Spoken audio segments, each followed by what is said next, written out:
Disaster. The worshippers of Sabler, worm god of destruction, have made their way to the New World. The vile Frank the Anarch has captured Arian, princess of the Wood Elves tribes. Everywhere, evil triumphs. But a hero has come. The beautiful dragon Jolie, eager to rescue princesses everywhere, so she can keep them for safekeeping, tracked down the villain to his lair in the heart of the jungle. At her sides are the Shining Knight, Kia Bekiel, and the fearsome Kobold Rangers, bane of rabbits and defenders of the Nice. Together, they can overcome any princess snapper. But the opposition is strong. As they approach the enemy's stronghold, the air grows foul and thick with the stench of poverty. Jolie, dragon paladin adventurer, shivered in excitement. Today was the day. The day when she would become an adult by capturing her first princess, all by herself. An elf princess. True, her uncle had once given her one for her bragging day, but to be acknowledged as a true princess hunter, a dragon had to claim a maiden by themselves. Unwilling to abduct a manling, since they had feelings, the young dragon had crossed the ocean on a ship towards the New World. The one place where elves still had tribes large enough to produce princesses. After a long search, they had finally located a fair maiden, only to discover that the evil cult of Sabler had abducted her first. Confronted with her duty to gather all princesses for safekeeping, Jolie had immediately given chase to the villains. Maybe she would gain her 30th level while at it. Kia? Jolie asked her best friend, as they moved through the dense jungle. The Kobold Rangers surrounded the young dragon from all sides as her true defenders, while her own armor's noise made birds and insects fly away. Yes, Jolie. Kia responded, cutting vines with her shiny blade. Are there perks that can drop princesses? The knight paused and glanced at her dragon squire. I'm sorry. Uncle has a perk that showers him with gold when he is awesome. If I become marvelous like him, will I be showered with princesses? Jolie, that is not how the gladiator class works, at all. But can it be done with another class? Red asked, curious. If Chief Victor can summon skulls, can a dragon summon princesses? Maybe. The knight shrugged her shoulders. I haven't heard of any class like this, but you cannot rule out the possibility. A princess maker class? Awesome! Jolie couldn't wait to gain it. The young dragon's virgin princess radar bleeped, causing her to raise her head in excitement. Her maiden sense wasn't as powerful as her uncle's, but she could sense her target nearby. She's near, she said giddily. Very near. Looks like we found the cult, Kia said, pointing a sword through the foliage. Jolie and the rangers peeked above her shoulder, gazing at a large camp full of tents. While tall grass usually covered the ground, the entire area had been scourged of vegetation, leaving only dry dirt. As she focused on the source of the princess signal, Jolie noticed a huge, closed stone gate at the northern edge of the camp. All right, if we are discreet, we can take them by surprise, Kia hushed to the group, before frowning as she caught a glimpse of flags in the middle of the camp. Each of them had the symbol of a badly drawn blue planet on their surface. At my signal, 1, 2, 3, visitors. Kia froze, as an orc came from the camp to welcome them, spoiling the infiltration. Have you heard about Ornub, our savior? He died on Earth for our sins. What is an Ornub? Don't ask. Kia interrupted Blue before he could ask the question, sounding more annoyed than she had ever been. Don't encourage them. Is this not the camp of Sabler? Pink asked. Oh, the cult of Sabler has always supported the esoteric order of the New World, the orc said. In their own words, the sooner you all reincarnate on another planet and leave this one a lifeless husk, the better. Their priests are very kind and do their best to supply us with carts. You can find their leader Frank in the north of the camp if you are here to meet him. Infiltration successful. Jolie said gleefully, while Kia put her hand on her face for some reason. Milady is so cute that all these peons can only do as she wants. Red flattered her. Anyway, the orc said. If you want, I would gladly tell you all about the teachings of Ornub Arsavi. We'll be on our way, thank you, Kia interrupted him. Oh, can I get spells from this guy? Blue asked. I am looking to convert away from Mithras, too restrictive. Oh, unfortunately, no, Ornub doesn't offer special classes.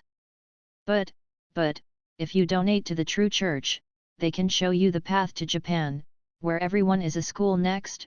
Jolie's chief of staff interrupted the conversation yet again, raising her voice this time. Yes, no time to waste. Jolie said, fired up by her dragon paladin instincts. We will defeat all these villains and rescue Princess Arian. For my hoard. For the hoard, the rangers shouted in response, uncaring about warning the puny orcs.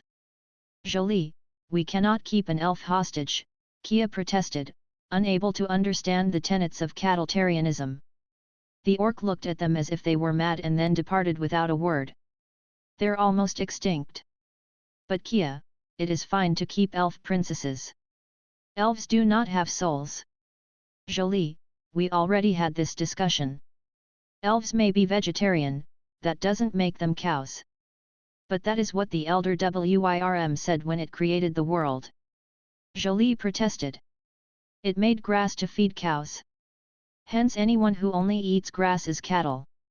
And what about a human vegetarian? Are they cows too? Silly Kia, if a manling abstains from eating meat, then it is no different from me abstaining from eating manlings. The Shining Knight surrendered in front of Jolie's implacable dragon logic. This discussion will wait until we actually rescue the princess. Spurred on, Jolie ran through the orc camp with her minions in tows, the local orcs looking at her in amazement of her dragonliness. Sorry. Kia pleaded with the locals, as the dragon paladin crushed a few carts and card games on her way to the gate. Soon, Jolie found herself right in front of the stone doors sticking out from the ground, and there she found the princess kept in a steel cage. She was perfect in every way, a beautiful, dark-skinned elf with green hair and shiny jewels that radiated princessness. Even in the face of capture and surrounded by orc dung, she looked dignified. Her jailers were a trio of orcs, 2 of them thugs armed to the teeth with axes and knives, and the third something else entirely. The leader overshadowed his minions by more than a head, pushing more than 8 feet in size and examining symbols on the stone doors. Thick steel armor covered most of his body save the arms, with the planet-eating worm symbol painted on his chest. The monster breathed through a strange mask with a tube linking the mouth to his back, leaving only vicious eyes exposed. All turned at Jolie's group with frustration, as the dragon and her minions formed a line to face them. That thing is an orc. Even Kia seemed perplexed in the face of such a fearsome princess snapper. He's enormous. Blue complained. He's as big as a troll. I'm Frank the Anarch, the villain boasted, glancing at the heroes of justice with annoyance. Who the Happyland are you? Jolie Dragon, greatest dragon paladin in the world. Jolie howled to the sun, while her rangers clapped in response. I have come to rescue the princess from your clutches, vile villain. Other rescuer. The orc let out a growl of rage. Could you goody two-shoes please mind your own business? I ain't hurting your princess or anything. We know you stole her from the Wood Elf tribe. Pink recounted the orc's crimes. That you intend to sacrifice her to the vile Sabler. Sacrifice, oh, that's what it's all about, right? The orc's eyes turned disdainful. Just because we are orcs worshipping the god of destruction and abduct an elf maiden, you think we will sacrifice her? Like savages? Yes. Kia answered the stupid question. Well, that's racial stereotyping. All we will do is dump her on the other side of that planar gate, alongside these idiots, the orc pointed at the camp. As soon as we figure out how to open the doorway. Why? Jolie couldn't grasp her head around his ill intent. Why kick a princess through a door to nowhere? Because princesses represent the aging establishment, and Sabler thrives on its destruction. Frank the Evil ranted. And destroy civilization we shall. We'll create a world without rulers, without kings, without queens, without princesses. Jolie panicked. Without princesses. The words echoed through Jolie's skull like a haunting echo, filling her mind with images of an apocalyptic future. A world of darkness, where dragons would roam the world without purpose, without princesses to shelter. Charisma check successful. Terror negated. She faced the greatest threat to the dragon way of life since Furibon the Gold Slayer. Jolie had grown convinced of it. You're evil, she declared. You're evil, and you have to be stopped. What is wrong with you people? When we massacre your villages to depopulate the world, you complain, and when we offer you a non-violent alternative, you still do it. Make up your damn mind. Yet, you make genocide look like the easy way out, one of Frank's henchmen accused them. You should be ashamed of yourself. Hey, Frank, the third orc pointed a finger at Kia, with terror in his eyes. That girl, it's Kia Bekiel. Kia Bekiel. Frank's eyes widened in surprise, his anger replaced with apprehension.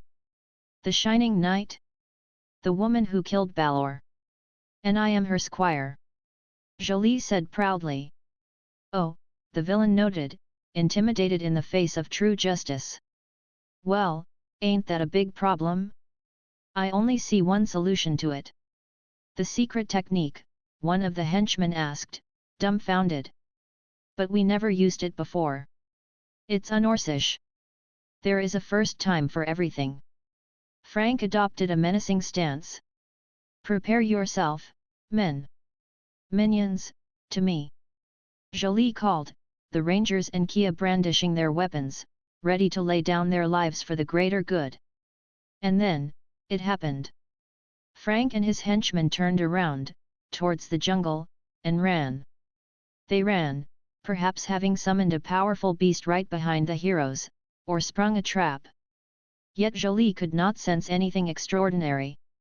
Perhaps they had called upon an invisible creature? Or, not again. Kia jumped after the fleeing orcs. Come back. I'm not that strong. Hasten. My EXP. Jolie panicked, running after the villains. My EXP is running away. Catch them. Red ordered, the Kobold Rangers chasing after the orcs before they could take cover in the jungle. Chrono summon, Frank cast a spell while running, as Kia started catching up to him. Brachiosaurus. Kia answered with a laugh. It's an herbivore, nothing to worry about. A huge shadow formed right above the group, and Jolie realized where the orc had summoned the creature. Heroism activated. You get a stat bonus to rescue allies in distress. Minions, get down. Reacting on impulse, Jolie grabbed her closest minions, black and blue, and pushed them away from the growing shadow. Kia, pink, and red were fast enough to dodge, while yellow simply raised a shield and summoned a barrier of light around himself. Bam! An enormous, Vainqueur-sized scaled beast fell into the clearing, blowing dust and rocks in all directions. Tents went flying, orcs ran screaming, trees collapsed, and even the princess cage fell to the side. Only the stone gates remained intact. Kia. Pink. Jolie blew away the dust with her wings, while the scaled beast let out a growl of pain, its bones broken by the fall. Yellow. We are fine, milady. Pink shouted. We are all right. After checking black and blue, who were more surprised than hurt, the dragon rushed after the villains, only to find them long gone. No. The evil orc had fled. The princess had been saved, but at what cost? Poor beast, Pink said as she examining the scaly beast howling in agony. The fall broke its legs. To cowardly abuse one's minion like that orc, Red shook his head. Loathsome. Blue, help me cast healing spells on it, Yellow said, emerging from the dust unharmed. The Kobold Rangers gathered around the beast, to nurse it back to health. Why? Kia complained, hitting the ground with one fist. Why do they always flee? Why? It is okay, Kia. Jolie reassured her, as she approached the steel cage to check on the princess. We have saved Arian anyway. And indeed they had. The blast had weakened the cage, enough for Jolie to break it open with her bare claws. While covered in dust and bruised, the princess was unharmed. Thank you, fair dragon, she said in elf with a delicious, honeyed voice. You have saved me. And now I will bring you home with me. Jolie nodded happily. To my tribe? You will bring me back to my tribe. No, to my home. Jolie gently caught the princess by her robes, lifting her like a kitten above the ground. She let out a squeal of surprise, which made her even cuter. Yush ash now my prince hesh. Jolie, her beloved chief of staff, started nagging the dragon. Release her. She's scared. Shia, elf shmashy the bish prince heshes. Jolie continued, her mouth full from the princess dress. Thasish the trush. Can we at least return her to her tribe first? The knight pleaded. If not, they will assume that the cult killed her. Have you thought about her relatives, Jolie? The dragon froze, something in her friend's tone somehow making her ashamed of herself. It was true that by stealing away the princess without her family's permission, she would be no better than these orcs. And dragons, as the supreme beings, had a duty to show themselves better than everyone else.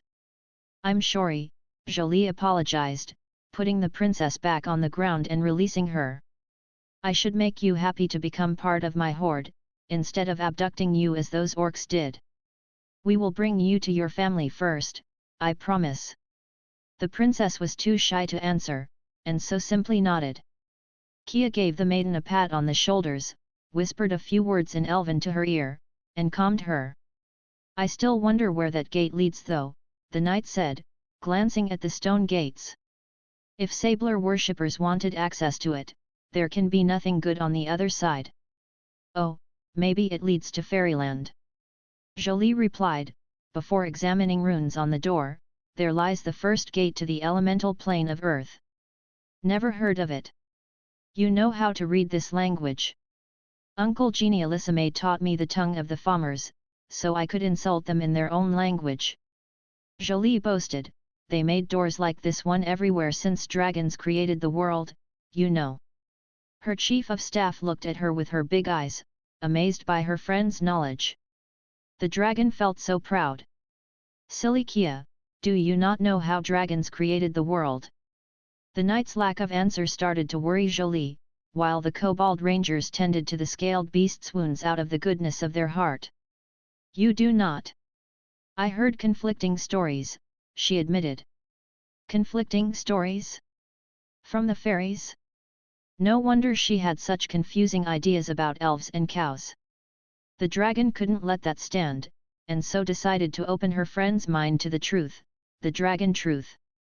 Long ago, there was only void and earth. Jolie recounted her uncle Genialissime's favorite tale, the one he told her all the time when she was a child. The earth was without form, and the darkness unshiny. Then came the elder Wirm, first of all dragons, who was just passing through. And it said, let there be shinies. And it created the stars with its breath. That sounds familiar. It should. And then the elder Wirm said, let there be gold and gems for my hoard. And it shaped the earth, so it could produce riches for the great hoard. But the elder Wirm felt lonely because it had no one to brag to about its immense wealth. And so, it created the dragons in its image. Oh, I know what happens next. Pink interrupted the conversation, having climbed on the scaly long-necked beast's back to pet it. The creature had responded by licking its rider. The elder Wirm realized that its dragon children were too good to gather the gold and the gems for the great hoard themselves. And so, the first dragon created the minions, to harvest wealth from the earth. But then the dragons and minions became hungry, and so the elder Wirm invented cattle to feed them, and then fruits and vegetables so the cows would not starve, Jolie continued. Because the elder Wirm is nice and considerate. Is that the official dragon creation myth?